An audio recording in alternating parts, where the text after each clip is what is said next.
चलिए, नमस्कार प्यारे साथियों, कैसे हैं आप लोग। उम्मीद है शानदार, जिंदाबाद, जबरदस्त होंगे और बहुत ही बेहतरीन तरीके से अपनी तैयारी में लगे होंगे। ये आपकी आज की अंतिम कक्षा है ना। आज मैं आपको सभी को बताऊंगा कि किस तरीके से आपको तैयारी करना है। ऐसे तो आपने तैयारी कर ही ली होगी। कल काफी कुछ बातें भी मैंने डिस्कशन कर ली थी राष्ट्रीय आय के बारे में। जीडीपी, जीएनपी, एनएनपी सब कुछ मैंने आपको पढ़ाया था। ठीक है। और आज उससे आगे मैं आपको यहां पर बताने वाला हूं। मैंने आपको कल ना बहुत सारी चीजें भी बताई थी। अगर मैं ठीक ठाक तरीके से याद कर पा रहा हूं तो मैंने राष्ट्रीय आय को मापने की विधियों तक की बातें कर ली थी कि इसकी विधियां कौन कौन सी है जिससे राष्ट्रीय आय को मापा जाता है। ये जीडीपी, एनएनपी, एनडीपी भी सब मैंने आपको बता दिया था। तो आज हम लोग बात करने वाले हैं राष्ट्रीय आय को मापने की विधियां, कि इसको मापने की कौन कौन सी विधियां है। तो एनएसओ के द्वारा राष्ट्रीय आय को मापने के लिए कई सारी विधियों का उपयोग किया जाता है। ठीक है। एनएसओ के द्वारा राष्ट्रीय आय को मापने के लिए कई सारी विधियां हैं। विशेष रूप से तीन हमारे पास में विधियां आपको देखने को मिलेगी। ठीक है। सबसे पहले उत्पाद विधि। और उत्पाद विधि में क्या किया जाता है कि अर्थव्यवस्था के जितने भी क्षेत्र हैं, कृषि, उद्योग, सेवा क्षेत्र, इन सब से जितना टोटल प्रोडक्शन होता है, फाइनल प्रोडक्शन, ठीक है, उसी को हम लोग क्या करते हैं तो इस उत्पाद विधि में शामिल करते हैं। उन सभी से जितना प्रोडक्शन हमें मिल रहा है उसको जोड़ते हैं, उसी को उत्पाद विधि के नाम से जानते हैं। ठीक है। शुभम, मेरे प्यारे भाई, आज ही आए हो क्या क्लास में? हैं? ठीक है।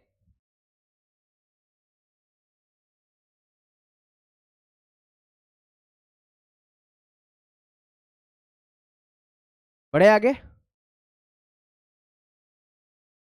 चलिए, इस विधि में अर्थव्यवस्था के सभी उत्पादक जो उद्यम है, चाहे खेत हो, खदान हो, कारखाने हो, दुकानें हो, उनके द्वारा किए गए मूल्य संवर्धन को जोड़ा जाता है, क्योंकि उत्पाद विधि को हम वैल्यू एडिशन मेथड के नाम से भी जानते हैं। इसका प्रयोग मुख्य रूप से प्राथमिक क्षेत्र में और द्वितीयक क्षेत्र में किया जाता है ना। यहां पर वैल्यू को ऐड किया जाता है। क्या किया जाता है? यहां पर वैल्यू को ऐड किया जाता है। ठीक है। इसको बोलते हैं ग्रोस वैल्यू एडिशन। क्या होता है ये? आउटपुट वैल्यू में से इनपुट वैल्यू जो है या इंटरमीडिएट कंजप्शन जो है उसको माइनस किया जाता है, तो ग्रोस वैल्यू एडिशन आ जाता है। कैसे? इसको एक एग्जांपल से हम समझ लेते हैं। जैसे मान लेते हैं मेरे साथियों कि ग्रोस वैल्यू एडिशन क्या होता है। तो मान लो ग्रोस वैल्यू एडिशन में हम किसी एक एग्जांपल लेते हैं। मान लो फर्नीचर का एग्जांपल लेते हैं कि किसी टेबल को बनाने में 150 रुपए का खर्च आ रहा है। ठीक है। 150 रुपए का खर्च आ रहा है, मतलब 150 रुपए में उस टेबल को बेच रहे हैं। और पता चला कि हमने उसके अंदर 120 रुपए की लागत लगाई है। तो हमने जो इनपुट दिया है, इंटरमीडिएट कंजप्शन कितना किया? 120 रुपए किया है। हमने आउटपुट वैल्यू कितनी ली? 150 रुपए ली। तो ग्रोस वैल्यू एडिशन कितना निकल जाएगा? तो याद रखना है, 30 रुपए निकल जाएगा। तो ये 30 रुपए जो है ये ग्रोस वैल्यू एडिशन है। ये क्या है? ग्रोस वैल्यू एडिशन के नाम से आप इसे जानते हैं। किसके नाम से जानते हैं आप इसे? ग्रोस वैल्यू एडिशन के नाम से आप इसे जानते हैं। ओके। चलिए, इसमें सावधानी रखी गई थी। मैंने बताया था कि इसमें पुरानी वस्तुओं की बिक्री शामिल नहीं की जाती है ना। पुरानी जो वस्तु है उसकी बिक्री शामिल नहीं की जाती। क्यों नहीं की जाती? क्योंकि वो ऑलरेडी राष्ट्रीय आय में शामिल होती है, क्योंकि उनका मूल्य उनके उत्पादन वर्ष में पहले ही जुड़ चुका होता है। तो डबल से इसको हम शामिल नहीं करते। केवल दलाल की कमीशन जुड़ती है। इसमें केवल दलाल की जो कमीशन है, जिसे ब्रोकरेज के नाम से जाना जाता है, वो ही जोड़ा जाता है, क्योंकि वो वर्तमान में एक सर्विस है और सेवा क्षेत्र में, है ना, दलालों को मिलने वाली क्या है? इनकम है। तो उसको राष्ट्रीय आय में क्या किया जाता है? जोड़ा जाता है। दूसरी विधि है आय विधि। आय विधि का मतलब क्या होता है? इसको बोलते हैं इनकम मेथड। उत्पादन के जो कारक है, कितने कारक है उत्पादन के? 4 कारक है। पहला कारक है भूमि, दूसरा कारक है श्रम, तीसरा कारक है पूंजी और चौथा कारक है उद्यम। ठीक है। ये चारों के चारों कारक होते हैं उत्पादन के। किसी भी वस्तु को बनाने में जिन साधनों की आवश्यकता पड़ती है उन्हीं को उत्पादन के साधन या उत्पादन के कारक के नाम से जाना जाता है। ठीक है। तो उत्पादन के कारकों को मिलने वाले भुगतान को, उत्पादन के जो कारक है उनके मिलने वाले भुगतान को इसमें जोड़ा जाता है। देखिएगा जरा, जैसे भूमि है, भूमि का मतलब है फैक्ट्री, कच्चा माल, वो सब भूमि में शामिल किया जाता है। तो भूमि को आय के रूप में क्या मिलता है? प्रतिफल का मतलब यहां पर आप आय भी लिख सकते हो कि उत्पादन का साधन है भूमि, ये कारक है, साधन या कारक एक ही बात है, और इसको प्रतिफल के रूप में किराया मिलता है, लगान मिलता है। ठीक है, तो इसको जोड़ेंगे, एक साल में इसको कितना किराया मिला, कितनी लगान मिली। दूसरा श्रम, मजदूर जो होता है वो भी उत्पादन के साधनों में ही गिना जाता है, तो उसको कितना वेतन मिला, उसको कितनी मजदूरी दर मिली, इसको शामिल किया जाता है।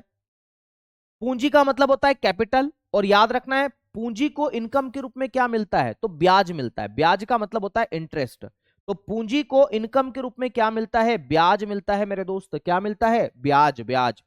फिर एक चौथा कारक होता है जिसे उद्यम बोलते हैं, एंटरप्रेन्योरशिप आप इसे कह देते हैं। इसको क्या मिलता है, लाभ मिलता है। जो ज्यादा रिस्क लेता है उसको उतना ज्यादा बेनिफिट होता है। तो जो मालिक है, फैक्ट्री का जो मालिक है, किसी भी वस्तु का उत्पादन करने का जो मालिक है, उस मालिक को क्या मिलता है, लाभ मिलता है, और उसी मालिक को उद्यम बोलते हैं। और उसके इस गुण को उद्यमशीलता कहते हैं, क्योंकि हर किसी में ये गुण नहीं होता। तो ये उत्पादन के चार कारक है और उनको मिलने वाली इनकम है, जिन्हें कारक आय या प्रतिफल या इनकम के रूप में जाना जाता है। ओके, चलिए आगे बढ़ते हैं मेरे प्यारे भाई। ये आय विधि के बारे में मैंने बताया, और आय विधि का जो सूत्र है वो क्या होने वाला है, तो नेशनल इनकम एनआई बराबर रेंट, रेंट को जोड़ा जाता है, लगान, भूमि को मिलने वाला। दूसरा वेजेस, वेजेस का मतलब होता है मजदूरी। तीसरा पूंजी की इनकम है इंटरेस्ट, और चौथा है प्रॉफिट। ठीक है, और मिक्स्ड इनकम, जो मिश्रित आय है, उसको भी इसके अंतर्गत जोड़ा जाता है। इस प्रकार से इसका एक सूत्र निकल जाता है। मिश्रित आय या मिक्स्ड इनकम का क्या मतलब होता है, तो भारत में बहुत से लोग स्वरोजगार, सेल्फ एम्प्लॉयड है। जैसे छोटे दुकानदार, वो तो कहीं पर काम नहीं करते, वो तो खुद ही अपना रोजगार चला रहे हैं। या किसान भाई कहीं काम नहीं करते लेकिन फिर भी पैसा कमाते हैं। डॉक्टर साहब जो अपनी ही दुकान या जमीन पर क्लिनिक से काम करते हैं, वो जो पैसा प्राप्त करते हैं उन्हीं को हम मिक्स्ड इनकम के नाम से जानते हैं, क्योंकि उनकी आय में लगान, ब्याज, लाभ और मजदूरी अलग अलग करना मुश्किल होता है। इसलिए उन्हें मिश्रित आय के नाम से क्या किया जाता है, जाना जाता है। भारत की राष्ट्रीय आय में इसका बहुत बड़ा हिस्सा है, क्योंकि भारत में बहुत बड़ी मात्रा में सेल्फ एम्प्लॉयड लोग हैं। ठीक है, सेल्फ एम्प्लॉयड लोग इसमें शामिल होते हैं। ओके, चलिए आगे की बात करते हैं। क्या शामिल नहीं है, तो राष्ट्रीय आय में क्या शामिल नहीं है, तो राष्ट्रीय आय में लॉटरी को शामिल नहीं किया जाता, सट्टे को शामिल नहीं किया जाता, जुए से प्राप्त इनकम को भी इसमें शामिल नहीं किया जाता। तो याद रखना है, राष्ट्रीय आय के अंतर्गत जुए से प्राप्त आय, सट्टे से प्राप्त आय, लॉटरी, इनको शामिल नहीं किया जाता है। यह बात आपको बहुत ज्यादा याद रखना इंपॉर्टेंट है। हस्तांतरण भुगतान जैसे कि पेंशन, जैसे कि वजीफा, इनको भी राष्ट्रीय आय में शामिल नहीं किया जाता है। यह भी एक इंपॉर्टेंट बात है। शेयर के लेन देन को भी राष्ट्रीय आय में शामिल नहीं किया जाता है, इसको भी आपको याद रखना है। ठीक है सर, यकीन 1.0 इकोनॉमिक्स पूरी की है क्या, मुझे ये पढ़ना पड़ेगा, बिल्कुल नहीं पढ़ना पड़ेगा, पर्याप्त है, उतना ही पर्याप्त है। ठीक है भाई, उतना पर्याप्त है। चलिए अगली बात करते हैं। तीसरी विधि है व्यय विधि। व्यय विधि को हम एक्सपेंडिचर मेथड के नाम से जानते हैं। इस विधि में अंतिम उत्पादों पर किए गए कुल खर्च को जोड़ा जाता है, और इसका एक सूत्र है, वो सूत्र जरा यहां पर देखना। व्यय विधि जो होती है उसमें नेशनल इनकम बराबर क्या होता है, इसका सूत्र क्या है, जरा वो देखिएगा। व्यय विधि के अंतर्गत है ना, नेशनल इनकम में शॉर्ट फॉर्म में एनआई लिख देता हूं यहां पर। नेशनल इनकम किसके बराबर होता है, तो सी प्लस जी, है ना, सी plus G plus I plus x minus M, ये इसके अंतर्गत शामिल किया जाए। ये सूत्र है राष्ट्रीय आय का, ये क्या है, इसका सूत्र है। या फिर इसका एक और सूत्र है, या फिर इसका एक और सूत्र है, और वो सूत्र क्या है, तो वो सूत्र कुछ ऐसा है कि नेशनल इनकम बराबर बराबर क्या होता है, C plus G plus I plus NX. NX का मतलब होता है net export. X minus M को एनएक्स के रूप में जाना जाता है ना। एक्स माइनस एम को ही हम लोग किस नाम से जानते हैं, एनएक्स के नाम से जानते हैं। तो नेट एक्सपोर्ट बराबर क्या होता है, नेट एक्सपोर्ट बराबर एक्स माइनस एम होता है। ठीक है, एक्स माइनस एम। अब यहां पर देखना सी का मतलब क्या होता है, तो यहां पर लिखा निजी अंतिम उपभोग व्यय, है ना, पीएफसीई, परिवारों का खर्च जैसे भोजन, कपड़े आदि, इस पर। खैर मैं आपको बताता हूं कि सी का मतलब होता है कंजप्शन, तो सी स्टैंड फॉर क्या होता है, कंजप्शन, निजी उपभोग व्यय। अब जी का मतलब क्या होता है, जी का मतलब होता है गवर्नमेंट एक्सपेंडिचर, सरकारी व्यय जिसे बोलते हैं, जैसे प्रशासन पर, रक्षा पर, ये सरकार खर्च करती है ना। अब याद रखना है यहां पर आई का मतलब क्या होता है, आई का मतलब होता है इन्वेस्टमेंट, तो पूंजी निर्माण होता है, निवेश व्यय, मशीनों में, पुल में, भवन निर्माण कर दो, इसको बोलते हैं इन्वेस्टमेंट।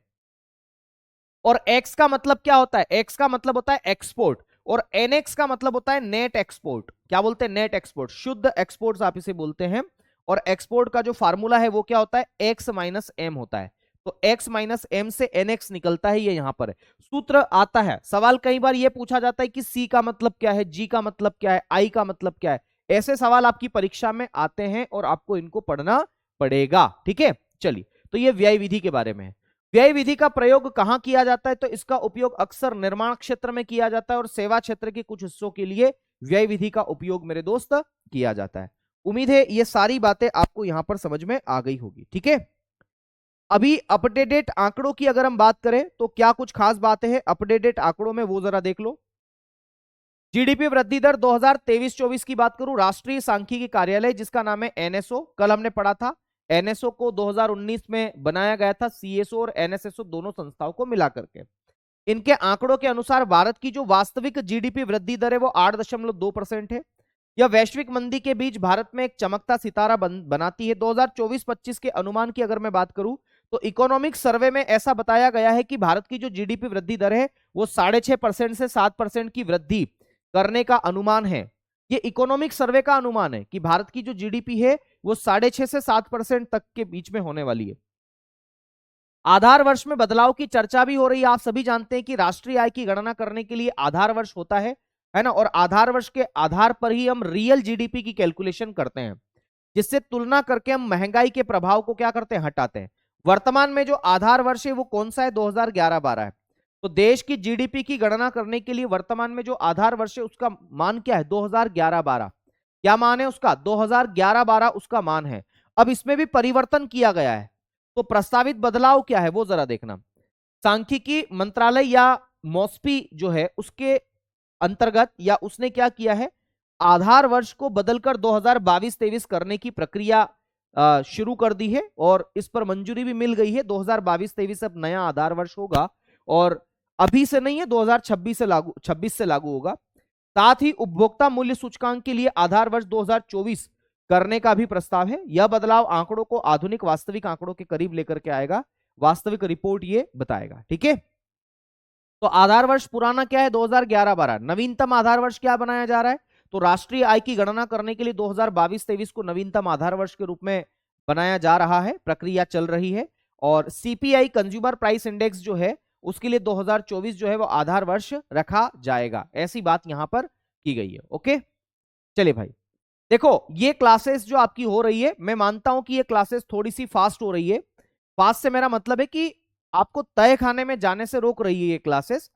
अगर आपकी एग्जाम में देरी है तो आप यकीन बेच जो आपके इसमें रिकॉर्डेड फॉर्म में डला हुआ है आप उससे भी पढ़ सकते हैं। राष्ट्रीय आय वाला टॉपिक आप वहां से पढ़ लीजिए अगर आपको कोई दिक्कत आ रही हो तो। आधार वर्ष क्या होता है, कैसे होता है, कैसे इसका यूज किया जाता है, वो सब मैंने बहुत ही बेहतरीन तरीके से वहां पर आपको समझाया है। अभी आपकी परीक्षा के लिहाज से ही चीजों को चलाया जा रहा है, ठीक है। तो चिंता मत करिए आप, अगर आपने कर लिया है तो बहुत अच्छी बात है, और अगर नहीं किया है तो आप वहां से कर लीजिए। लेकिन अगर परीक्षा ओरिएंटेड आपको पढ़ना अभी फिलहाल के लिए तो आप यहां पर क्लास ले सकते हैं, ठीक है। चलिए अगली बात करते हैं। अब देखो कुछ सवाल है हमारे पास में, इन सवालों को देखो। जैसे प्रश्न नंबर 1 है, राष्ट्रीय आय क्या है, बाजार मूल्य पर सकल घरेलू उत्पाद है, साधन लागत पर शुद्ध घरेलू उत्पाद है एनडीपी एट फैक्टर कोस्ट, साधन लागत पर शुद्ध राष्ट्रीय उत्पाद है एनएनपी एट फैक्टर कोस्ट, बाजार मूल्य पर शुद्ध राष्ट्रीय उत्पाद है एनएनपी एट मार्केट प्राइस। क्या इसका करेक्ट आंसर होने वाला है, उस सवाल भी मैं लेकर के आया था, बताओ इसका क्या करेक्ट आंसर होने वाला है, ठीक है। इसका क्या जवाब होने वाला है, इसका आंसर दीजिए, ठीक है। इसका आंसर दीजिए मेरे प्यारे भाई, आंसर देंगे इसका।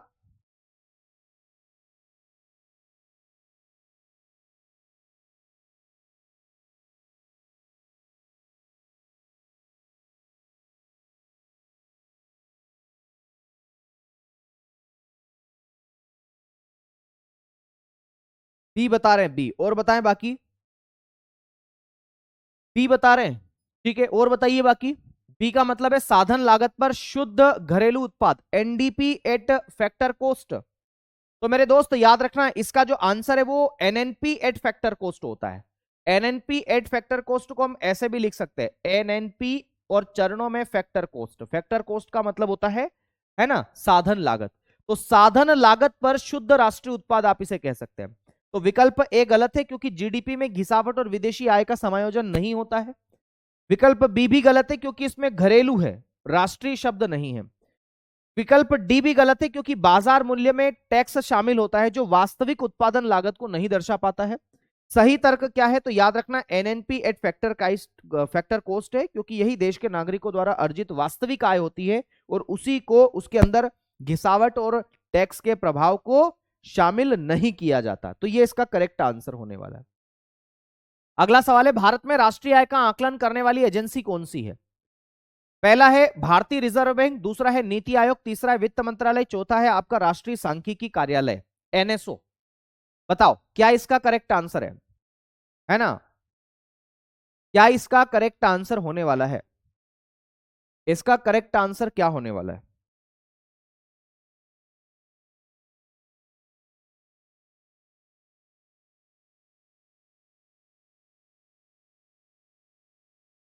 तो आप सभी जानते हैं कि एनएसओ इसका करेक्ट आंसर है। और मैं आपको बता दूं कि एनएसओ जो है नेशनल स्टेटिकल ऑफिस आप इसे बोल सकते हैं, है ना, एनएसओ बोलते हैं, ये इसका करेक्ट आंसर है। आरबीआई कौन सी नीति बनाता है? मौद्रिक नीति को बनाता है। नीति आयोग सरकार का थिंक टैंक है। वित्त मंत्रालय राजकोषीय नीति को बनाता है जिसे बोलते हैं बजट। और एनएसओ जो पहले सीएसओ था, इसको राष्ट्रीय आय की गणना करने का काम सौंपा गया है। एनएसओ की स्थापना सीएसओ प्लस एनएसएसओ दोनों को मिलाकर के की गई है। कब की गई है? तो 23 मई 2019 को की गई, याद रखना है। तो 23 मई 2019 को यह कार्य किया गया है। अगला सवाल, निम्नलिखित में से किसे राष्ट्रीय आय की गणना में शामिल नहीं किया जाता? बताओ भाई, राष्ट्रीय आय की गणना में किसको शामिल नहीं किया जाता?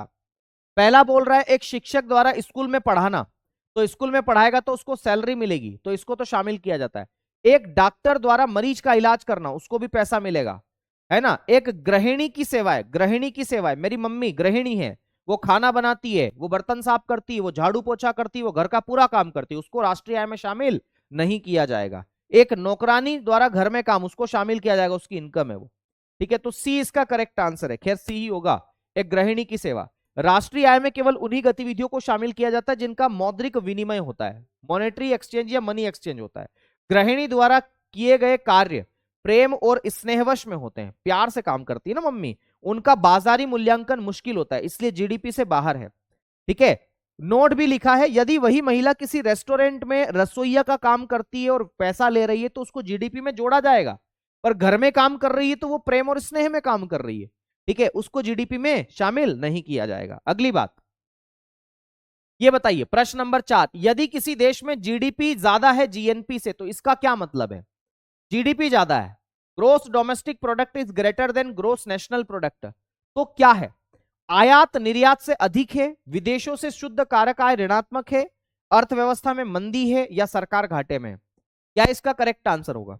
तो आप सभी जानते हैं कि जब भी जीडीपी जो है वो जीएनपी से ज्यादा होती है तो ऐसी कंडीशन में क्या होता है? तो ऐसी कंडीशन में विदेशों से जो शुद्ध कारक आय है वो कैसी होती है? ऋणात्मक होती है, क्योंकि जीडीपी बराबर जीएनपी होगा और प्लस, है ना, एनएफआईए होगा।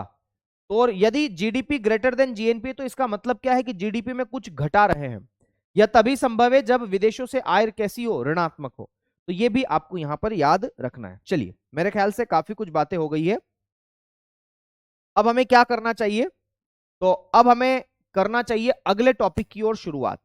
और जो हमारा अगला टॉपिक है वो कौन सा होने वाला है? तो याद रखना है, अगला टॉपिक हम लोग करने वाले हैं पूंजी बाजार के बारे में चर्चा। तो अब हम ये नेशनल इनकम वाला टॉपिक खत्म करते हैं और पूंजी बाजार या वित्तीय बाजार की शुरुआत करते हैं। तो वित्तीय बाजार क्या होता है, फाइनेंशियल मार्केट क्या होता है, इसके बारे में हम चर्चा करते हैं। बाजार का मतलब क्या होता है? सबसे पहले तो ये समझो कि बाजार क्या है, मार्केट क्या है। तो मार्केट एक ऐसा क्षेत्र है जहां पर बहुत सारे सेलर होते हैं, बहुत सारे बायर होते हैं। तो सेलर और बायर दोनों होते हैं। अगर मैं मछली बाजार में जाऊंगा तो मछली बाजार में मछली बेचने वाले लोग भी मिलेंगे और मछली खरीदने वाले लोग भी मिलेंगे। एक आध लोग नहीं मिलेंगे, बहुत सारे लोग मिलेंगे।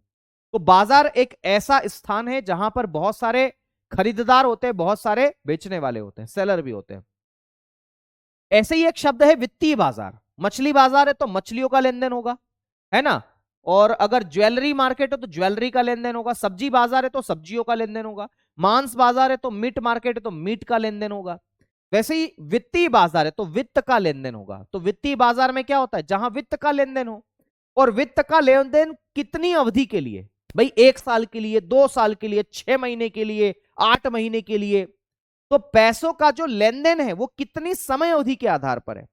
तो पैसों के लेन देन को अवधि के आधार पर 2 पार्ट में डिवाइड करके देखा जाता है। अगर अवधि 1 साल से कम है या 365 दिन से कम समय के लिए, तो उस बाजार को हम मुद्रा बाजार के नाम से जानते हैं। क्या बोलते हैं, मुद्रा बाजार। मुद्रा बाजार जो होता है उसका रेगुलेशन आरबीआई के द्वारा किया जाता है। अभी बताऊंगा मुद्रा बाजार के बारे में क्या कुछ खास बातें। दूसरा, अगर पैसों का लेन देन 365 दिन या 1 साल से ज्यादा अवधि के लिए होता है तो उस बाजार को हम पूंजी बाजार के नाम से जानते हैं। किसके नाम से जानते हैं, पूंजी बाजार के नाम से जानते हैं। आप उसे किसके नाम से जानते हैं मेरे प्यारे भाई बहनों, पूंजी बाजार के नाम से जानते हैं। ठीक है, और पूंजी बाजार का रेगुलेशन सेबी के द्वारा किया जाता है। अभी सेबी के बारे में भी हम डिस्कशन करेंगे। सबसे पहले मुद्रा बाजार की हम बात कर ले। मुद्रा बाजार का रेगुलेशन किसके द्वारा किया जाता है, तो याद रखना मुद्रा बाजार को रेगुलेट किया जाता है आरबीआई के द्वारा, देश का केंद्रीय bank, reserve bank of India. इसके द्वारा मुद्रा बाजार का क्या किया जाता है, रेगुलेशन किया जाता है। मुद्रा बाजार के उपकरण कौन कौन से, इसके टूल्स कौन कौन से, तो ट्रेजरी बिल है, कॉल मनी है, नोटिस मनी है, वाणिज्यिक प्रपत्र है, जमा पत्र है, जिसे आप लोग सर्टिफिकेट ऑफ डिपॉजिट के नाम से जानते हैं, सीडी मैंने लिख दिया, ये इसके टूल्स है।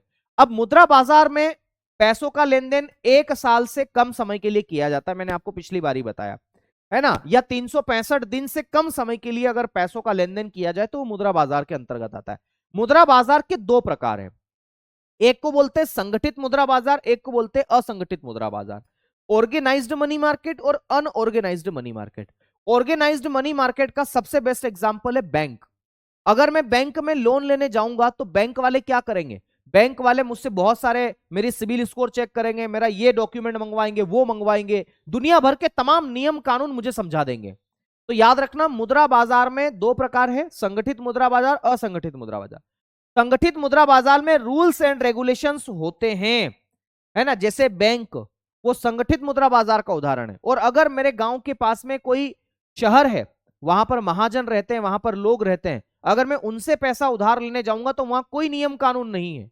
ठीक है, वहां गया, मैंने कहा मुझे पैसा की आवश्यकता, उसने मुझे 1 लाख रुपए दे दिए, जितने भी जरूरत है, मेरे घर के कागज रख लिए, उसने जमीन के कागज रख लिए, बोला आओ ठीक है जाओ दे देंगे, ठीक है, और हो गया काम। तो वहां पर रूल्स रेगुलेशन नहीं होते। सेठ, साहूकार, बनिए, आड़त, व्यापारी, वो सब इसके अंतर्गत आते हैं, असंगठित मुद्रा बाजार के अंतर्गत। ओके, चलिए बात समझ में आ गई होगी। अब पूंजी बाजार की मैं बात करूं, पूंजी बाजार में 365 दिन या 1 साल से ज्यादा समय के लिए अगर पैसों का लेन देन किया जाता है तो वो पूंजी बाजार में शामिल किया जाता है। और इसका जो लेन देन है उसका रेगुलेशन किसके द्वारा किया जाता है, तो सेबी। सेबी के बारे में हम बातचीत करेंगे। इसके कौन कौन से उपकरण हैं पूंजी बाजार में, तो शेयर है, शेयर का लेन देन होता है, बॉन्ड, इसके अलावा डिबेंचर, ऋण पत्र बोलते हैं, इसके अलावा जीरो कूपन बॉन्ड बोलते हैं, स्टॉक बोलते हैं। तो ये सारे के सारे किसके टूल्स है, तो कैपिटल मार्केट के टूल्स है, कैपिटल मार्केट के टूल्स है। कैपिटल मार्केट के भी प्रकार है, इसको बोलते हैं प्राइमरी कैपिटल मार्केट और सेकेंडरी कैपिटल मार्केट, 2 भागों में डिवाइड करके देखा जाता है। ठीक है, आगे बढ़ते हैं। शेयर क्या होता है, शेयर का मतलब होता है अंश, हिस्सा या भाग। ठीक है, जैसे एक रोटी है, ये रोटी है, कंपनी है, मान लेते हैं एक कंपनी है जिसका नाम है अमेजन। अमेजन में अमेजन के 10% शेयर, छोड़ो इसको, भी एक रोटी मान लो इसको, है ना, इसको पढ़ेंगे आगे। एक रोटी है, एक रोटी को खाने वाले लोगों की संख्या मान लो 2 है, तो इसके कितने भाग होंगे, कितने टुकड़े होंगे, तो 2 टुकड़े होंगे। ठीक है, कितने टुकड़े हो जाएंगे, 2 टुकड़े हो जाएंगे, तो उसके कितने शेयर हो गए, 2 शेयर हो गए। वैसे ही अगर खाने वालों की संख्या 2 से बढ़कर के 4 हो जाए तो कितने टुकड़े होंगे, उसके 4 टुकड़े होंगे। होंगे कि नहीं होंगे, बिल्कुल होंगे। तो याद रखना है, वैसे ही शेयर होते हैं, अलग अलग कितने टुकड़े हुए। मान लो अमेजन कंपनी है, ये अपने शेयर का 10% हिस्सा बेचती है। और क्यों बेचती है, कोई भी कंपनी अपने शेयर को क्यों बेचती है, ताकि पैसा कमा ले। भारत ने रेलवे का निजीकरण किया, रेलवे के कुछ शेयर बेचे, है ना, तो बीएसएनएल, एमटीएनएल, है ना, एलआईसी, इसके शेयर बेचे। तो शेयर बेचने से भारत सरकार को पैसा मिलता है, क्योंकि शेयर लोग खरीदते हैं और वो पैसा लगाते हैं उसके अंदर। तो देखना, अगर अमेजन कंपनी अपने शेयर 10% बेचती है और पहली बार बेचती है, फर्स्ट टाइम बेचती है, तो उसी को हम बोलते हैं आईपीओ। क्या बोलते हैं? आईपीओ बोलते हैं। तो अगर कोई कंपनी पहली बार अपने शेयर को जारी करती है बाजार के अंदर, उसे आईपीओ बोलते हैं, और आईपीओ प्राइमरी कैपिटल मार्केट में होता है। आईपीओ का फुल फॉर्म है initial public offering.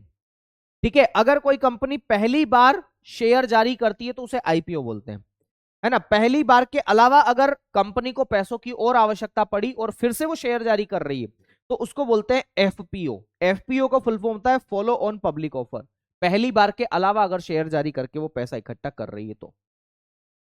Primary capital market क्या होता है? इसमें कंपनी वित्त की जरूरतों को पूरा करने के लिए शेयर जारी करती है तथा इन शेयरों को निवेशक के द्वारा खरीदा जाता है।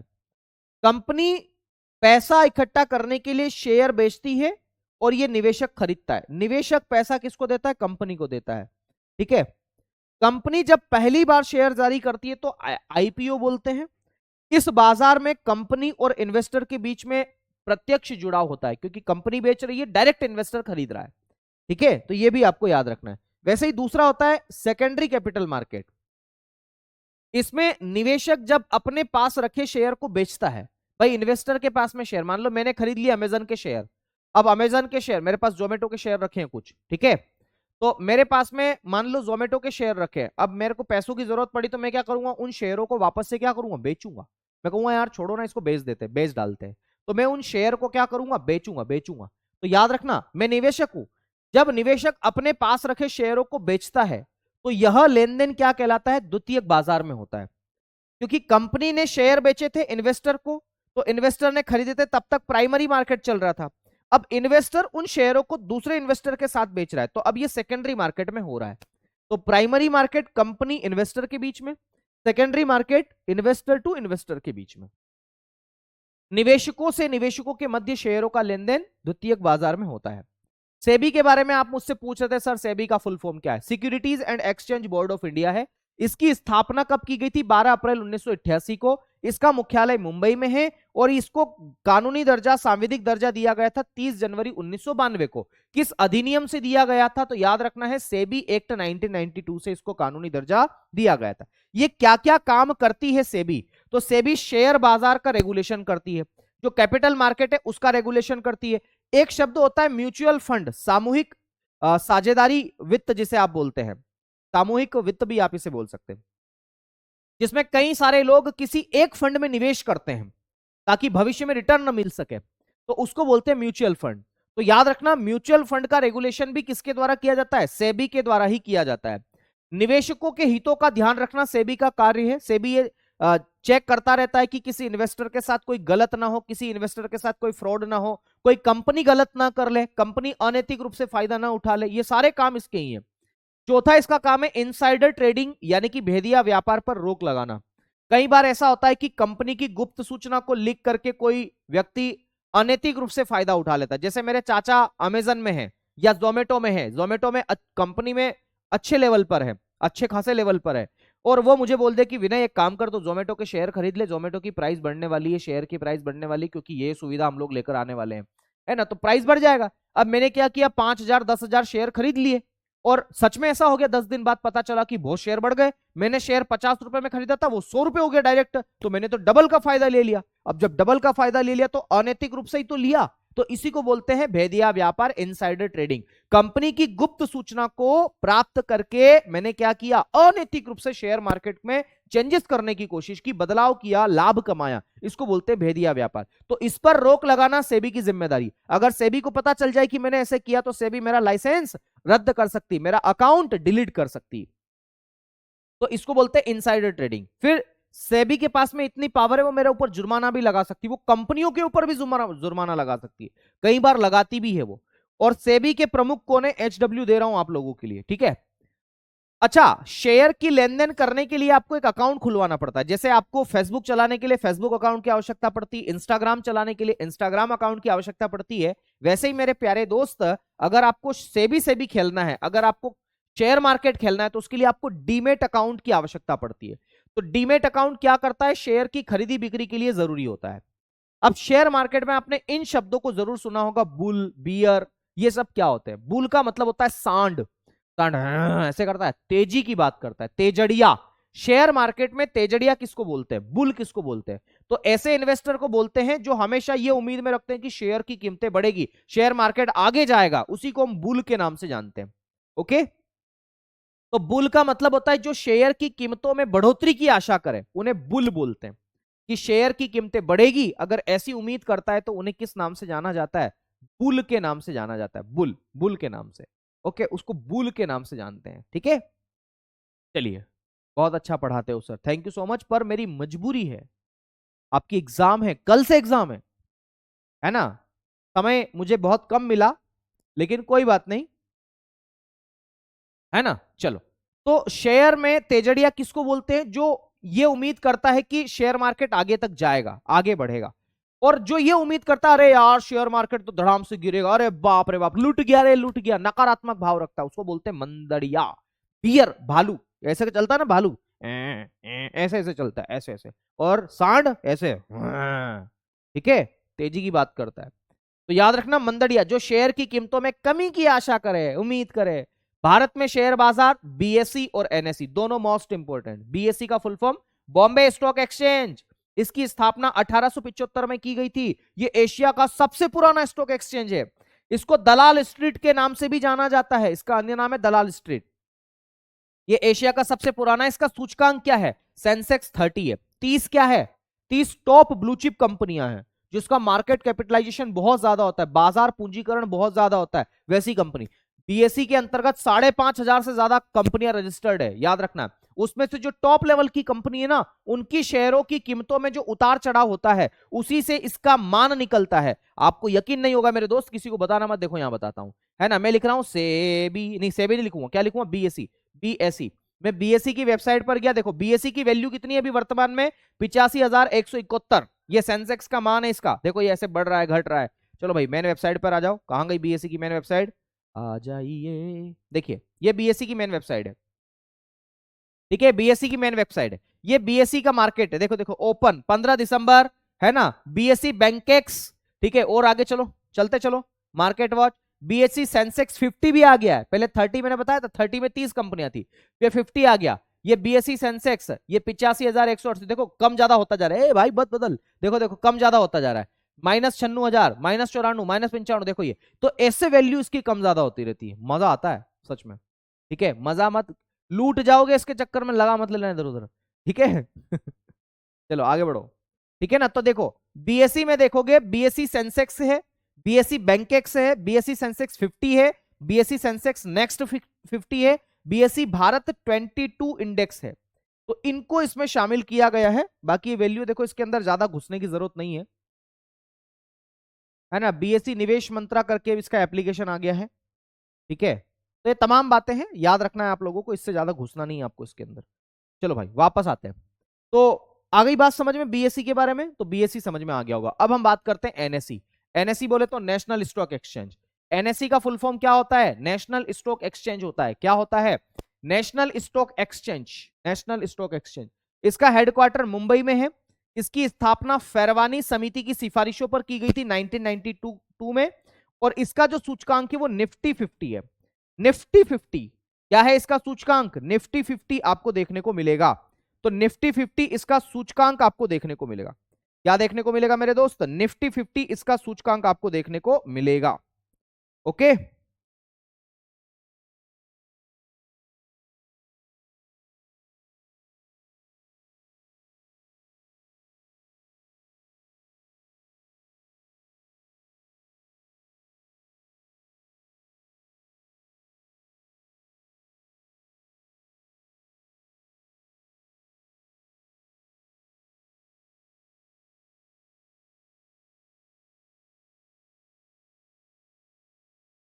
ओके,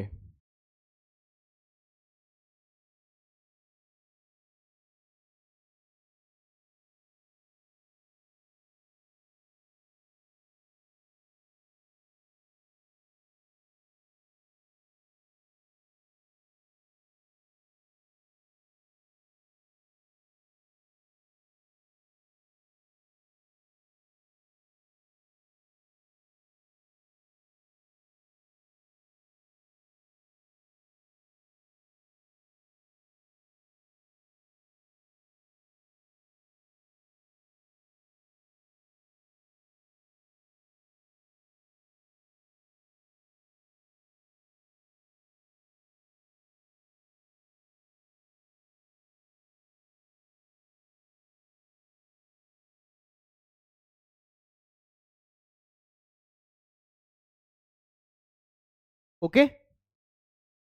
अब सवाल यह बनता है कि एनएससी का प्रमोटर बैंक कौन सा है? तो एनएससी का प्रमोटर बैंक जो है वो आईडीबीआई है। कौन सा बैंक है? IDBI, industrial development bank of India के नाम से आप इसे जानते हैं। किसको बोलते हैं? Industrial development bank of India के नाम से आप इसे जानते हैं। ये एनएससी का क्या है? प्रमोटर बैंक है। ओके, तो ये भी आपको यहां पर याद रखना है। कोई दिक्कत वाली बात तो नहीं? बताओ एक बार, पहले यहां तक की बातें बताओ, उसके बाद में फिर हम टैक्स को शुरू करते हैं। सूचकांक का मतलब होता है इंडेक्स। सूचकांक का मतलब क्या होता है? इंडेक्स होता है, इंडेक्स। इंडेक्स के नाम से आप इसे जानते हैं, सूचकांक, इंडेक्स। ओके,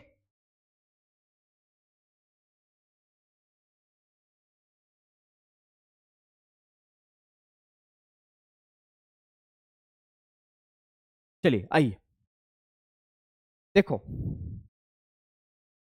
सबसे पहली बात तो हमें यह समझना होगा कि टैक्स होता क्या है। टैक्स का मतलब क्या होता है? टैक्स का मतलब क्या होता है? कर। हिंदी में इसे हम कर बोल देते हैं। कर एक अनिवार्य भुगतान है। कर क्या है? कर एक अनिवार्य भुगतान, कंपलसरी पेमेंट है, जो जनता, कंपनी या जनता या कंपनी सरकार को जमा करती है। भाई, कर जनता पे भी लगता है। जैसे किसी व्यक्ति पर कर लगा है, उसकी इनकम पर, तो उसको बोलते हैं इनकम टैक्स, है ना। किसी कंपनी पर लगा है, उसको बोलते हैं कारपोरेट टैक्स। आ रही बात समझ में? उसे कारपोरेट टैक्स के नाम से जाना जाता है। तो कर एक अनिवार्य भुगतान है और ये किसी व्यक्ति, किसी कंपनी के द्वारा क्या किया जाता है? अदा किया जाता है। किसको अदा किया जाता है? तो याद रखना है, ये अदा किया जाता है जनता को। किसको? सॉरी, सरकार को अदा किया जाता है। कर के उद्देश्य क्या क्या है? क्या क्या इसके ऑब्जेक्टिव है? कर लगाने के क्या क्या उद्देश्य है? तो कर इसलिए लगाया जाता है ताकि आय की विषमता को कम किया जा सके। अमीर वर्गों से ज्यादा टैक्स लिया जाता है। क्यों? ताकि उनकी इनकम को क्या किया जा सके? कम किया जा सके, और उसी टैक्स के पैसे का उपयोग करके जनता के कल्याण के लिए किया जाए। तो याद रखना, अमीर लोगों से टैक्स लेकर क्या किया जाता है? तो गरीब लोगों के लिए कल्याणकारी कार्य किया जाता है, और इसी को हम लोग बोलते हैं आय की विषमता को कम करना। तो इनकम की जो इक्विलिटीज है, इनइक्विलिटीज है, उसको क्या करना? रिड्यूस करना, कम करना। दूसरी विशेषता है, ये सेवाओं का पुनर्वितरण करता है ना। सेवाओं का वितरण करना, डिस्ट्रीब्यूशन ऑफ सर्विसेज। जैसे स्कूल सुविधा, शिक्षा सुविधा उपलब्ध करवाना। शिक्षा एक प्रकार की सर्विस है, सेवा है। तो भारत सरकार के द्वारा क्या किया जाता है? अमीर लोगों से टैक्स लिया जाता है, और उन्हीं टैक्स से गरीब जनता के लिए खाद्यान्न सुविधा उपलब्ध करवाई जाती है। सरकारी स्कूल खोले जाते हैं, ठीक है। इसके अलावा और क्या क्या किया जाता है? तो कई सारे कॉलेज खोले जाते हैं, किताबें बांटी जाती है, सड़कों का निर्माण किया जाता है, अस्पताल खुलवाए जाते हैं, सरकारी अस्पताल, ताकि वहां पर, है ना, लोग आकर के अपना इलाज करवा सकें। तो मतलब कई सारे ऐसे कार्य हैं जिससे हम कह सकते हैं कि सेवाओं का वितरण करना इसकी जिम्मेदारी बन जाती है। और सेवाओं का वितरण करना भी इस कर का क्या है? उद्देश्य है। क्या है इसका उद्देश्य? है। ओके। तीसरी बात, जन कल्याण करना, जनता का कल्याण करना, पब्लिक वेलफेयर करना। जनता का कल्याण वही सड़क बना करके, पीडीएस के अंतर्गत अनाज उपलब्ध करवा करके, जिसे सार्वजनिक वितरण प्रणाली के अंतर्गत अनाज उपलब्ध करवाया जाता है। सड़क, पार्क, ब्रिज का निर्माण करके, बिजली सुविधाएं सस्ती उपलब्ध करवा करके, जमीन सस्ती उपलब्ध करवा करके। तो ये सब के सब। अब कराधान से संबंधित कुछ सिद्धांत दिए गए थे, नियम दिए गए थे, और वो नियम दिए गए थे एडम स्मिथ के द्वारा। तो एडम स्मिथ ने कराधान के नियम दिए थे 4। कैनन ऑफ टैक्सेशन आप इन्हें बोलते हैं। सबसे पहला नियम था समता का सिद्धांत। समता का सिद्धांत का मतलब है सभी से एक समान कर लेना, है ना। सभी से एक समान कर, सभी से एक समान कर लेना, सभी से एक समान कर लेना क्या कहलाता है? तो याद रखना है मेरे दोस्त, इसी को हम लोग बोलते हैं समता का सिद्धांत। तो सभी लोगों से एक जैसा कर लेना, गरीब अमीर का फासला खत्म करके सभी लोगों से एक जैसा कर लेना। भाई, जो ज्यादा व्यक्ति अमीर है, जैसे अनिल अंबानी, मुकेश अंबानी, जितना टैक्स अनिल अंबानी से लिया जाता है नियम के मुताबिक, उतना ही मोदी जी मुकेश अंबानी से भी लेंगे। ऐसा नहीं कि नहीं, मुकेश अंबानी हमारे ज्यादा अच्छे दोस्त हैं तो अनिल अंबानी से उनसे कम ले लेंगे, इनसे ज्यादा ले लेंगे, ऐसा नहीं, एक समान होना चाहिए। तो समता का सिद्धांत होना चाहिए, निश्चितता का सिद्धांत होना चाहिए, प्रिंसिपल ऑफ सर्टेनिटी आप इसे बोल सकते हैं, कैनन ऑफ सर्टेनिटी भी बोल सकते हैं, कि पहले से निश्चित होना चाहिए कर कब लेना है, कैसे लेना है, ठीक है, कौन सा माध्यम होगा, ऑनलाइन होगा, ऑफलाइन होगा, कोई ऑफिस में जमा करना है, बैंक में जमा करना है, क्या करना है, ये पहले से निश्चित होना है, कब लेना है, कहां लेना है, वो सब पहले से निश्चित होना चाहिए। तो निश्चितता का सिद्धांत। तीसरा है सुविधा का सिद्धांत। एडम स्मिथ ये कहते हैं कि कर देने वाले लोगों को सुविधा होनी चाहिए, ऐसा नहीं कि उनको दुविधा का सामना करना पड़े। अगर कर देने वाले लोग जो हैं, है ना, अगर उनको दुविधा का सामना करना पड़ेगा तो वो टैक्स नहीं देंगे। फिर याद रखना, वो क्या नहीं देंगे, वो टैक्स नहीं देंगे। इसलिए कर देने वाले लोगों को क्या मिलनी चाहिए, सुविधा मिलनी चाहिए, सुविधा, किसी भी प्रकार की कोई दुविधा उनके लिए नहीं होनी चाहिए। तो सुविधा का सिद्धांत मैंने बताया। फिर चौथा है मितव्ययिता का सिद्धांत। सरकार कर वसूली के लिए जिस अधिकारी को भेज रही है, कहीं ऐसा ना हो कि सरकार उस व्यक्ति को भेज रही है तो वो व्यक्ति ज्यादा से ज्यादा पैसा खर्च कर लिया, मान लो गाड़ी से जा सकता था, 4 व्हीलर से गया टैक्स वसूली करने, पता चला 5,000 का डीजल जला दिया उसने, है ना, और सरकार को टैक्स मिला 2,000 रुपए, तो नुकसान हो गया। तो मितव्ययी होना चाहिए, कम खर्च करके ज्यादा से ज्यादा टैक्स की वसूली करने वाला होना चाहिए, या नियम के मुताबिक टैक्स की वसूली करने वाला होना चाहिए, ठीक है। अब कर के प्रकार कौन कौन से, टाइप्स ऑफ टैक्सेस की हम बात करूं तो कर को 2 पार्ट में डिवाइड करके देखा जाता है, प्रत्यक्ष कर और एक होता है अप्रत्यक्ष कर। प्रत्यक्ष कर किसे कहते हैं, तो जिस पर लगाया जाता है उसी के द्वारा यह अदा किया जाता है। डायरेक्ट टैक्स उसी व्यक्ति पर लगाया जाता है जो व्यक्ति इसको क्या करता है, अदा करता है, ठीक है। तो ये जिस व्यक्ति पर लगाया जाता है उसी के द्वारा वसूला भी जाता है, ये किसी और के ऊपर शिफ्ट नहीं किया जा सकता। तो लिखेंगे इसे शिफ्ट नहीं किया जा सकता, इसे अन्य पर शिफ्ट नहीं किया जा सकता, इसे अन्य पर शिफ्ट नहीं किया जा सकता, इसे अन्य पर शिफ्ट नहीं किया जा सकता, नहीं किया जा सकता। ओके, याद रखना है आप लोगों को। जैसे उदाहरण के लिए आयकर, इनकम टैक्स, जैसे कारपोरेट टैक्स, जैसे व्यय कर, जैसे संपत्ति कर, जैसे पूंजी लाभ कर, जैसे उपहार कर, जैसे ब्याज कर, जैसे लाभांश वितरण कर, डिविडेंड डिस्ट्रीब्यूशन टैक्स, डीडीटी बोल देते हैं आप इसे। तो ये सारे के सारे डायरेक्ट टैक्स के एग्जांपल है। दूसरा होता है इनडायरेक्ट टैक्स, यह लगाया किसी और पर जाता है, वसूला किसी और से जाता है। लगाया कंपनी पर जाता है कि तुम्हारे यहाँ उत्पादन हो रहा है किसी वस्तु का या सेवा का, तो तुम दो टैक्स, पर वो बोलता है कि ठीक है हम तो दे देंगे।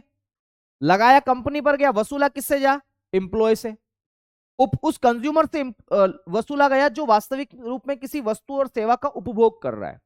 तो लगाया किसी और पर जाता है, वसूला किसी और पर जाता है, इसका मतलब है ये शिफ्ट किया जा सकता है। तो इसे शिफ्ट किया जा सकता है,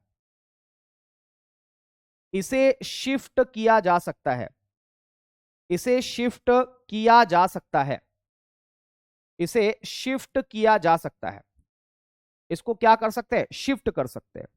जैसे सीमा शुल्क, सीमा शुल्क को कस्टम ड्यूटी बोलते हैं, ये एक प्रकार का इनडायरेक्ट टैक्स है। जीएसटी इनडायरेक्ट टैक्स है। सेवा कर इनडायरेक्ट टैक्स है। केंद्रीय उत्पाद शुल्क इनडायरेक्ट टैक्स है। बिक्री कर एक प्रकार का इनडायरेक्ट टैक्स है। अब कराधान की कुछ प्रणालियां हैं हमारे पास में, उनके बारे में भी हम चर्चा कर लेते हैं, कौन कौन सी प्रणालियां हैं। सबसे पहली है प्रगतिशील कर प्रणाली। इसमें क्या होता है, प्रोग्रेसिव टैक्स सिस्टम आप इसे बोलते हैं।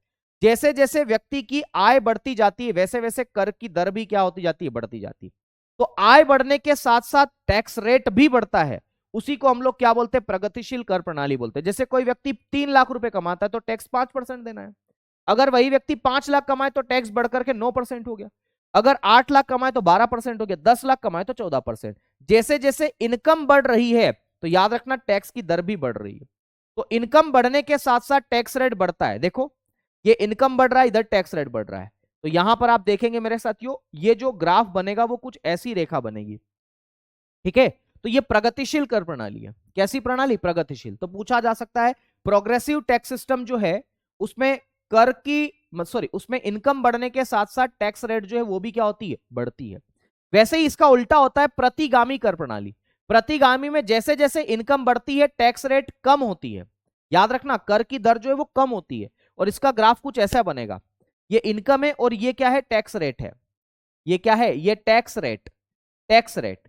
तो जैसे जैसे इनकम बढ़ रही है टैक्स रेट कम हो रही है, देखो आप, है ना, पहले कम इनकम थी तो ज्यादा टैक्स था, फिर थोड़ी इनकम और बढ़ी तो याद रखना है मेरे साथियों, टैक्स रेट और कम हो गई, इनकम और बढ़ी, टैक्स रेट घट करके और कम हो गई। तो प्रतिगामी में क्या होता है, प्रतिगामी में इनकम बढ़ने के साथ साथ टैक्स जो है वो क्या होता है, कम होता है। ऐसे ही एक होता है अनुपातिक tax system, proportional tax system. इसमें आय में वृद्धि और कमी होने पर कर की दर स्थिर होती है, स्टेबल होती है, एक समान होती है, चाहे इनकम बढ़े या कम हो। यहां पर आप देखना ये टैक्स रेट है और ये इनकम है। इनकम 1 लाख हो, 2 लाख हो, 3 लाख हो, 4 लाख हो, कितनी भी हो, टैक्स रेट समान है 15%। बस, चाहे 2 लाख रुपए कमाता हो तो भी 15% देना है, 10 लाख कमाता हो तो भी 15%, 20-25 करोड़ जितना कमाता है एक जैसा टैक्स देना पड़ेगा। ठीक है, ओके। और इसी को हम लोग किस नाम से जानते हैं, तो याद रखना है, इसी को हम अनुपातिक कर प्रणाली के नाम से जानते हैं। भारत में अनुपातिक और प्रगतिशील दोनों का मिश्रित रूप पाया जाता है, और इसी को हम लोग किस नाम से जानते हैं, तो याद रखना अधोगामी कर प्रणाली या डिग्रेसिव टैक्स सिस्टम के नाम से जानते हैं। देखिएगा इसमें क्या होता है, एक समय तक आय में वृद्धि होने पर कर की दर भी बढ़ती है तथा बाद में आय में वृद्धि होने पर कर की दर स्थिर हो जाती है। इसमें प्रगतिशील एवं अनुपातिक दोनों के गुण क्या होते हैं, पाए जाते हैं। तो प्रगतिशील और अनुपातिक दोनों के गुण किसमें पाए जाते हैं, तो याद रखना है मेरे दोस्त, दोनों के गुण जो है वो अधोगामी कर प्रणाली में पाए जाते हैं। किसमें पाए जाते हैं, अधोगामी कर प्रणाली में पाए जाते हैं। कोई दिक्कत वाली बात तो नहीं है, ठीक है। इसको हम लोग बोलते हैं अधोगामी कर प्रणाली। क्या बोलते हैं इसे, अधोगामी कर प्रणाली के नाम से आप इसे जानते हैं, अधोगामी कर प्रणाली, अधोगामी कर प्रणाली आप इसे कहते हैं। अगला है मेरे साथियों जीएसटी वाला टॉपिक, देखिएगा जरा जीएसटी क्या है। जीएसटी का फुल फॉर्म होता है गुड्स एंड सर्विसेज टैक्स, आप इसे बोलते हैं, वस्तु एवं सेवा कर। जीएसटी का फुल फॉर्म क्या होता है, तो गुड्स एंड सर्विसेज टैक्स, हम इसे बोलते हैं वस्तु एवं सेवा कर। ये एक प्रकार का अप्रत्यक्ष कर है, ठीक है। और दूसरा ये एक प्रकार का गंतव्य आधारित कर भी है, मतलब उसी व्यक्ति से लिया जाता है जिस व्यक्ति के द्वारा, है ना, मतलब जिस व्यक्ति के द्वारा किसी वस्तु या सेवा का उपभोग किया जाता है उसी के द्वारा ये वसूला जाता है। इसको मल्टी लेवल टैक्स बोलते हैं क्योंकि इसके अंदर कुल मिलाकर के 17 करों को समाहित किया गया। कितने करों को समाहित किया गया, 17 करों को इसके अंतर्गत क्या किया गया है, समाहित किया गया। तो 17 करों को इसके अंतर्गत क्या किया गया है मेरे दोस्त, तो समाहित किया गया है, ये भी आपको यहां पर याद रखना है। ओके, बताओ कोई दिक्कत, ठीक है। तो 17 करों को इसके अंतर्गत क्या किया गया है, समाहित किया गया है, समाहित करना, मिलाना, ठीक है।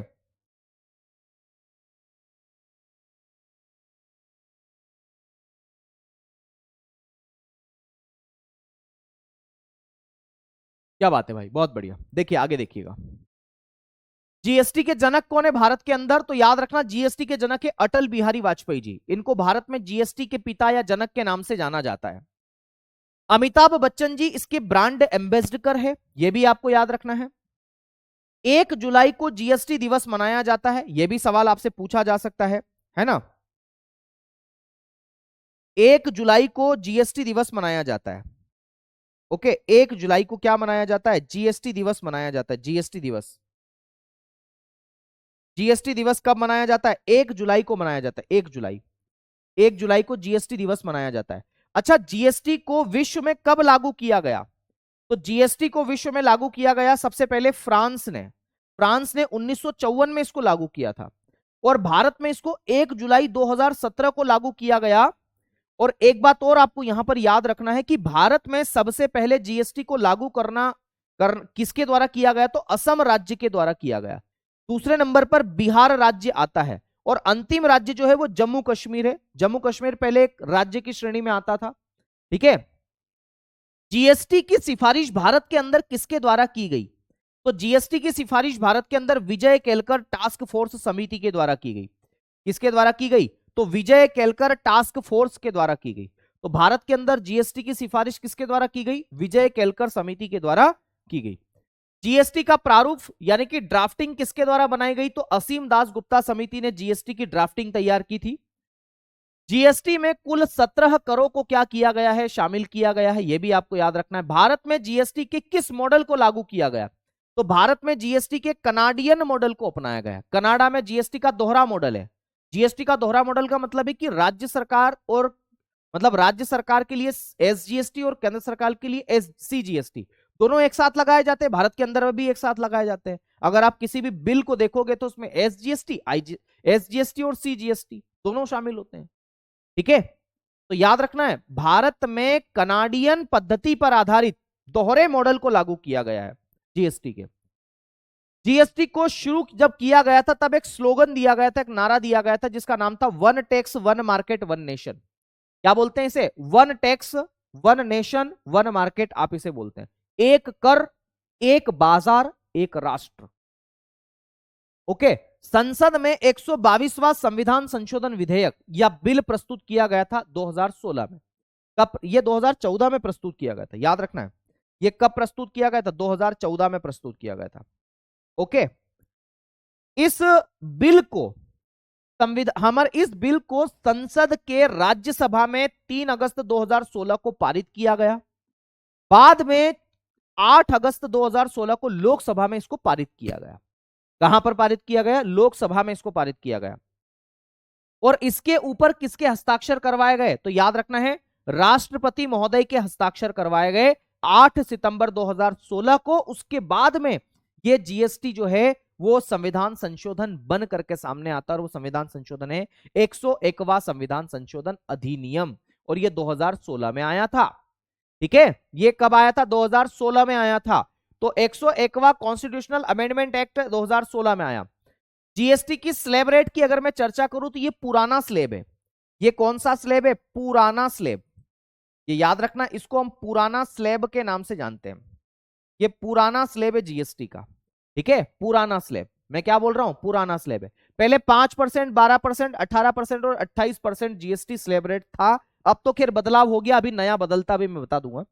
जीएसटी प्रकार की अगर मैं बात करूं तो सीजीएसटी जिसे बोलते हैं सेंट्रल जीएसटी, एक होता है एसजीएसटी जिसे बोलते हैं स्टेट जीएसटी, और एक होता है यूटीजीएसटी जिसे बोलते हैं यूनियन टेरिटरी जीएसटी, और एक होता है आईजीएसटी जिसे बोलते हैं इंटीग्रेटेड जीएसटी, जो 2 या 2 से अधिक राज्यों के बीच में लगाया जाता है। ठीक है, फिर जीएसटी आईएन क्या होता है? जीएसटी आइडेंटिफिकेशन नंबर आप इसे बोलते हैं। ये 15 अंकों का नंबर होता है। और जीएसटी काउंसिल के बारे में भी हम चर्चा करते हैं। जीएसटी काउंसिल का जिक्र आर्टिकल नंबर 279A में है। इसका गठन किया गया था इसके अंतर्गत किसके द्वारा? राष्ट्रपति महोदय जी के द्वारा 12 सितंबर 2016 को। इसके अध्यक्ष कौन होते हैं? तो मेरे प्यारे भाई केंद्रीय वित्त मंत्री इसके अध्यक्ष होते हैं। पहले इसके अध्यक्ष कौन थे? तो अरुण जेटली जी थे जब जीएसटी काउंसिल की स्थापना की गई थी। दूसरी बात, इसके वर्तमान अध्यक्ष कौन है? निर्मला सीतारमण जी है। और जीएसटी में कुल सदस्यों की संख्या, जीएसटी काउंसिल में कुल सदस्यों की संख्या 33 है। कितनी है? 33। याद रखना है 33 है। इसके कार्य क्या क्या होते हैं? तो ये वस्तु और सेवाओं पर जीएसटी दरों का निर्धारण करती है कि किस वस्तु पर कितना जीएसटी लगेगा, फिर किस वस्तुओं पर कितना जीएसटी लगेगा, ये तो करती है। इसके बाद में कौन सी वस्तुओं को जीएसटी के दायरे में रखना है, किसको जीएसटी के दायरे से बाहर करना है, इसका काम भी इसी संस्था का है, जीएसटी काउंसिल का, जो कि संवैधानिक संस्था है जिसका जिक्र आर्टिकल नंबर 279 क्लोज ए में दे रखा है। भाई साहब, एक संवैधानिक संस्था, इसका प्रमुख वित्त मंत्री होते हैं, केंद्रीय वित्त मंत्री। अब याद रखना जीएसटी के दायरे से बाहर कौन कौन सी वस्तुएं भी रखी गई है। तो आप सभी जानते हैं शराब पर जीएसटी नहीं लगता, स्टांप पर जीएसटी नहीं लगता, अफीम और तंबाकू पर भी जीएसटी नहीं लगता, पेट्रोलियम प्रोडक्ट पर भी जीएसटी नहीं लगता, जैसे petrol, diesel, kerosene, aviation fuel पर भी जीएसटी नहीं लगता, नेचुरल गैस पर जीएसटी नहीं लगता। और एक और बात, कर्मचारियों के वेतन पर भी जीएसटी नहीं लगता। ये कहीं सवाल आया हुआ था तो मैंने इसको यहां पर शामिल कर लिया। ओके, तो ये भी मैंने आपको यहां पर बताने की कोशिश की है। क्या यहां तक किसी को कोई दिक्कत? एक बार प्लीज मुझे बता दो। अगर यहां तक कोई दिक्कत नहीं है तो फिर हम क्लास को ओवर कर सकते हैं। अब मैं आपको एक चीज बता देना चाहता हूं, यहां पर सभी लोग थोड़ा सा ध्यानपूर्वक सुनेंगे। और वो क्या बात है? वो बात दरअसल ऐसी है कि एक टॉपिक आप लोगों का यहां पर बच गया है, और मैं उस टॉपिक के बारे में थोड़ी सी बातें यहां पर करना चाहूंगा। और वो टॉपिक आपका कौन सा है? तो मेरे दोस्त, मैं उस टॉपिक के बारे में आपको थोड़ी सी चर्चा कर दूं, वो है भुगतान संतुलन का। इस टॉपिक को मैं आप लोगों के लिए क्या करने वाला हूं? रिकॉर्डेड फॉर्म में डलाने वाला हूं। ठीक है, इसी में रिकॉर्डेड फॉर्म में आपको ये मिल जाएगा। ओके, इसी में मैं आपको उसको क्या करता हूं? रिकॉर्डेड फॉर्म में डाल देता हूं। कोई दिक्कत वाली बात तो नहीं रहेगी ना? है ना। इसको मैं रिकॉर्डेड फॉर्म में डाल दूं।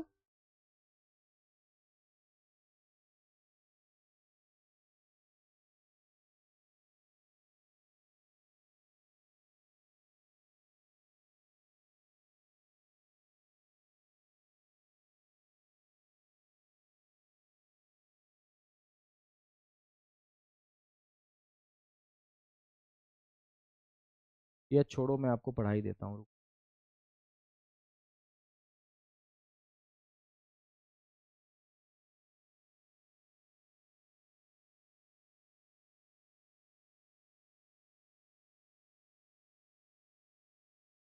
देखिएगा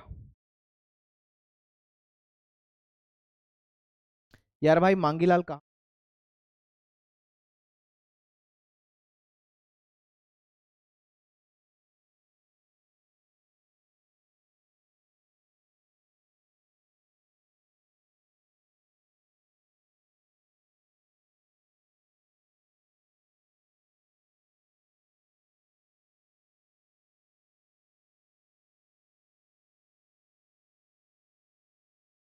एक मिनट, अब मेरे ख्याल से आपको दिखाई दे रहा होगा।